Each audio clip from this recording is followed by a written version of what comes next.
다음 상소문이 작성된 해에 있었던 사실로 옳은 거 골라보겠습니다. 엎드려 아뢰옵나이다.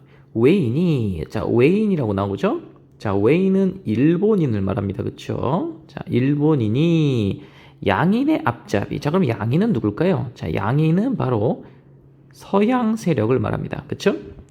자, 일본인이 서양 세력의 앞잡이가 되어 경기연해에 다가와. 자, 경기연해에 다가와라고 되어 있는데요. 경기연해는 이거 누구 땅입니까? 경기도 어디예요? 바로 조선의 영토다라는 것을 우리가 유추할 수 있습니다. 그러니까 일본인이 경기도 근처에 와서 지난해의 무력 충돌을 빌미로 맹약을 요구하고 있다라고 이야기를 하고 있네요. 이 지난해의 무력 충돌이 뭘까요? 자, 뒤에 보겠습니다. 이에 대해 조정은 그 본질을 살피지 않고서 화친으로만 구체하게 보존하려고 한다. 지금 저 외선의 김한당에 만약 문호를 열고 장차 양인을 받아들인다면 이라는 문구가 나오죠. 자, 문호를 연다. 이게 뭘 의미합니까? 개항을 의미하죠. 그러니까 일본에서 지금 조선에게 개항을 요구하고 있는 상황이구나. 그래서 이 서양의 문물, 즉 이 근대 문물이라고 보통 우리가 얘기하죠. 이 근대 문물들이 들어올 것을 굉장히 우려하고 있는 상소문이구나. 그리고 일본이 이 서양 오랑캐 흉내를 내면서 조선을 침탈하지 않을까 우려하는 상소문이구나 라는 것을 우리가 유추할 수 있습니다. 자, 그러면 이 지난해 무력 충돌, 일본이 개항을 요구하는 과정에서 있었던 조선과의 무력 충돌이라고 한다면 떠오르는 사건이 하나 있죠. 바로 뭡니까? 운요호 사건 되겠습니다. 운요호 사건은 1875년이고요. 일본 군함 운요호가 영종도와 강화도 일대에서 이제 무력적인 시위를 벌인 사건이죠. 그래서 실제로 영종도를 막 약탈하기도 했던 그런 사건입니다. 이걸 빌미로 이제 강화도 조약을 지금 요구하고 있는 상황이구나라는 것을 우리가 알 수 있습니다. 그러니까 이 운요호 사건을 지난해라고 하는 걸 보니까 이 상소문이 작성된 해는 바로 언제냐면 1876년이라는 것을 알 수 있고요. 이 1876년은 바로 강화도 조약 혹은 조일수호조규라고도 합니다. 이 강화도 조약이 체결된 해다라는 것도 우리가 같이 파악을 할 수 있죠. 자, 그러니까 이 1876년에 있었던 사실로 옳은 것을 골라라 라는 문제가 되겠네요. 자, 선지 보겠습니다. 1번 볼게요. 자, 청이 일본과 수호조규를 체결했다. 이게 바로 뭡니까? 청일수호조규입니다. 청일수호조규고요. 이게 이제 중국과 일본이 역사상 처음으로 동등한 위치에서 이제 체결한 조약이죠. 요거는 1871년에 체결이 되었습니다. 따라서 76년 아니죠. 답은 아닙니다. 자, 2번 볼게요.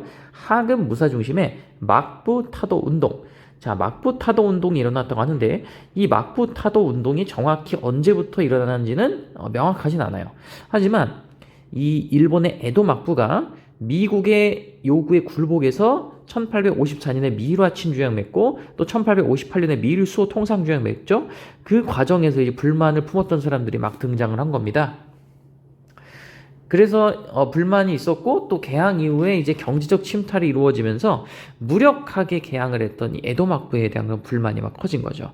그래서 대략적으로 언제쯤이냐라고 한다면 1860년대쯤이 아니겠느냐라고 우리가 유추를 할 수 있고요. 어쨌든 확실한 거는 이 막부가 무너진 게 언제입니까? 1867년이잖아요. 그쵸? 에도 막부가 문 닫은 게 1868년이라고 보는 입장도 있죠. 어쨌든 67년, 68년 요쯤입니다. 1868년에 메이지 정부가 수립이 되니까 어쨌든 아무리 길어도 1868년을 넘어갈 수는 없어요. 그쵸? 왜냐면 1868년에 메이지 정부 수립되니까 따라서 1876년일 수는 없죠. 이 막부타도 운동이 1876년까지 이어질 수는 없는 겁니다. 이때 막부가 이미 존재하지 않으니까요. 따라서 답이 아니죠. 자, 3번에 1번에서 충효를 강조하는 교육치거가 공포됐다. 교육치거는요, 1890년에 공포가 되었습니다. 따라서 정답이 될 수 없죠. 교육치거는 1890년에 공포가 되었으니까 정답이 될 수 없고요. 자, 4번 보겠습니다. 서양의 군사 기술을 도입하자는 양무운동이 정의됐다. 자, 양무운동 역시 정확히 언제부터다라고 말하기가 살짝 애매하긴 한데 대략 1860년대, 대략 1860년대부터 전개가 되었습니다. 이 양무운동의 배경이 두 차례의 아편전쟁과 태평천국운동의 진압 과정에서 목격한 서양 무기의 우수성, 이게 이제 양무운동의 가장 중요한 배경이거든요. 이 양문동은 그러니까 1860년대 초반쯤부터 본격화되어서 이것이 이제 언제까지 전개가 되냐? 1895년까지라고 우리가 이야기를 하죠. 왜?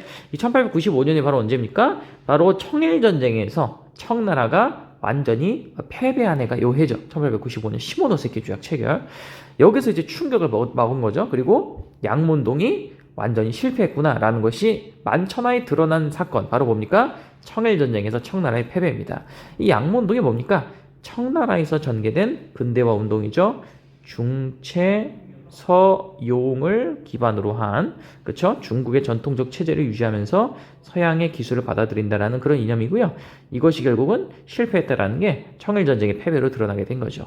그러면 1876년이 여기 들어갑니까? 여기 들어가잖아요. 그렇죠? 들어갑니다. 따라서 양문동이 전개된 시기가 정답이 되겠고요. 4번이 정답입니다. 5번에 흥선대원군의 주도로 통상수교 거부 정책이라고 하는데, 이 흥선대원군이 권력을 잡고 통상수교 거부 정책을 비롯한 조선의 정책을 좌지우지하던 시기 언제입니까? 1863년 고종이 즉위했을 때부터 고종이 친정을 하게 되는 1873년까지입니다. 따라서 1876년 강화도작 체결될 당시에는 흥선대원군의 통상수교 거부 정책 실시되지 않았죠. 정답 아닙니다. 따라서 정답은 4번이 되겠습니다.